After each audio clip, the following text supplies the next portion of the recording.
Let's first go to Peter Gay Combs with the stories making the news this week. Hi, Edgerenka. I have two top news items for you this evening. First up is what we could call an inferno on water. Now, on a Monday afternoon, many persons were shocked by an incident in Virgin Islands water where a yacht was seen on fire. Now, that yacht called Limitless, it's understood, caught ablaze at about 3:45 p.m. off the coast of Virgin Gorda near Dog Island. It's understood that some 8 persons were on board the vessel who escaped unharmed and were taken to nearby Scrub Island. Our newsroom spoke with Phil Aspinall of the Virgin Islands Search and Rescue Team. We got the call from the US Coast Guard via sort of a mayday from them. They picked that up. They called us. By the time we got there, it was a Virgin Gorda boat, so which was near, obviously, so it was quicker. But by the time they got there, it was pretty much all the photographs that are going around. It was like that when we got there. The people were all off. It was the captain plus 7, 8 in total. The boat name was Limitless. The captain and all the people are at Scrub, recovering. There were no injuries. I mean, nobody got burnt or nothing, so everybody is safe. They evacuated in their own tender. They didn't launch any lifeboats.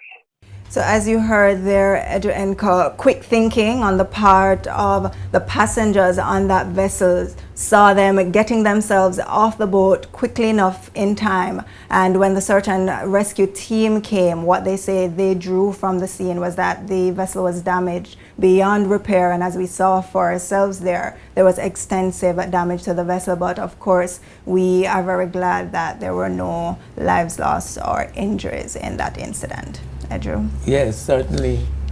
Yes, we have something to be thankful for, that there were no injuries or life lost. Any idea of the owners of the boat and who the people were? Did we get any details on that? In terms of pressing search and rescue and fire department for that information, the investigation is ongoing as we speak, so they haven't been able to tell us who owns the boat or exactly what transpired that resulted in that huge blaze. Okay, and so we don't know who caused the fire or what caused the fire. Not yet. Any details at all? No. So I hope in the days ahead we probably get more information on that. But we have to be thankful that no one was hurt and everyone got off safely. I don't know what can be done now. Is that something new that we have to think about? Fire on the water, yes. To have some sort of fire service patrolling the waters, right, as a tourist destination to help persons who might have similar situations. I don't know. That's something now I guess we'll have to think about as well. Right. Yeah. As a premier yachting destination. That's right. Yes. Yeah. All right, Edgerenka, the second story I have for you this evening is that of the Inland Revenue Department's tax compliance drive, or rather its latest tax compliance drive. Now, the IRD says it's prepared to take delinquent taxpayers to the courts if they fail to come in to get themselves regularized. And the taxes that we're talking about are the payroll tax, the motor vehicle rental tax, and the hotel accommodation tax, which Edgerenka, was increased from 7 to 10% on February 1 earlier this year. Now, our newsroom spoke with Commissioner of the IRD, Mrs. Karen Smith Aaron, and she said before the IRD takes it to the courts, it would much prefer if local business proprietors come in voluntarily to get themselves sorted out. What we would like to see is all delinquent taxpayers commence paying their 2017 or submitting their 2017 returns. I say submitting and not paying because in the first couple months of the year, all taxpayers have a $10,000 exemption. So although they have to submit, there may not be any tax payable. Once those taxpayers agree that they are delinquent, they also need to come in and speak to a tax inspector who would analyze their account and advise that taxpayer what documents or payments that they will require to make their accounts current. Now, Mrs. Smith Aaron also told our newsroom, EduEnka, that in an effort to aid local entrepreneurs in getting themselves compliant with their tax obligations, an amnesty will be rolled out from March to June of this year, and that is so that everything can be done to assist them in getting compliant before legal recourse is taken. Usually it incurs a penalty and interest for the outstanding tax that's due. During the period March to June, we will be waiving that tax and interest and penalty for any taxpayer who agrees to a payment plan. Agreeing to that payment plan means that you have to keep to it, because if you don't keep to it, it triggers the penalty and interest again. So it's not that you come in and agree and you get it interest free and then you go away and pay a couple months, skip months. You have to remain consistent with the plan. In addition to that, if we have delinquent taxpayers who do not come and see us or who do not commence paying their 2017 or submitting their 2017 returns, we will initiate court proceedings against them. Now, EduEnka, Mrs. Aarons also told our newsroom that while she can't speak in terms of dollar figures and the number of possible tax delinquents, she explained why she isn't able to divulge those kinds of numbers. I don't have a sum of the delinquent amount because we can do it two ways.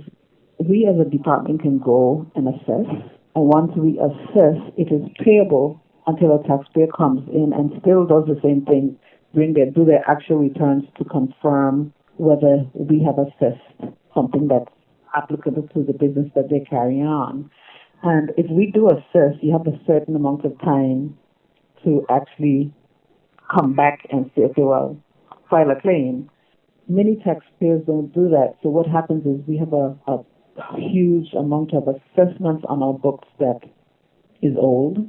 It's difficult to collect because taxpayers, feel that it's not equivalent to what their business was doing. So what we're giving them a chance to do during these next couple of months is, instead of us going ahead and assessing, for that taxpayer to come in and actually give us their actual submission. Until we have that, it will actually be impossible to actually say what the arrear is, and the burden is to the government as to what hasn't been collected. So, EduEnka, the Inland Revenue Department is basically saying to local business proprietors, you need to fulfill your tax obligations to the government. And in an effort to help you do this, we're providing you with this amnesty between March and June to help you get yourself right. And failing that, then we're going to have to bring the weight of the law to bear on you, EduEnka. Yeah, I thought that she said that on her books show a huge amount of outstanding taxes to be collected. I think we could have at least gotten that figure. Well, I tried to press her to, divulge some figures so we could have a better understanding of what's happening, but she said that she was unable to provide those because of a lack of sufficient information. Yeah.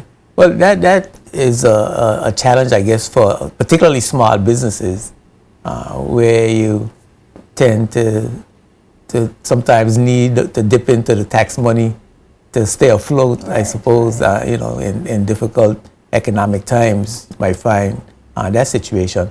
But the hotel accommodation tax, now that is something that you really should set aside, because it shouldn't be coming out of your profits or coming out of your pocket as a proprietor.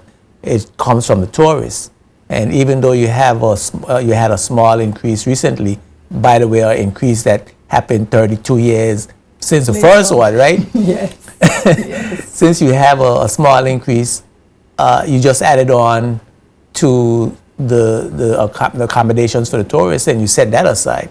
So, I mean, I guess it's understandable, but we have to pay taxes. And so you have to make way to get the taxes paid. And I think it's a great opportunity.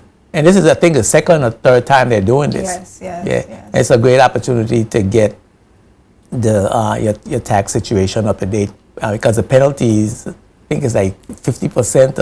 The penalties range from what she told me in terms of the payroll tax. I can quickly give you that information. Now, if you are found guilty, you may or may not serve a prison term not exceeding 2 years and a fine not exceeding $5,000. For the motor vehicle rental tax, the payment, if found guilty, you'll be required to pay the taxes due and or imprisonment not exceeding 3 months. The hotel accommodation tax, payment of taxes due and or imprisonment not exceeding 3 months. But bear in mind, Edgewenka, that in some cases, some of these taxes may be combined. So it will be more than or maybe more than the sum that the law prescribes. But before you go to court, there's a late payment penalty. Right.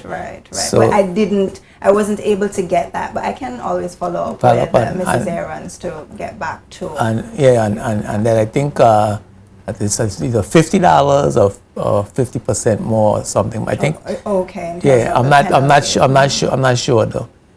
But I hope people take advantage of the opportunity. Definitely. Yeah. And of course, Edgewenka, we have to remind our viewers that they can check out this and the other stories and the updates to come regarding these stories on our Facebook page or YouTube page and our website, jtvlive.net.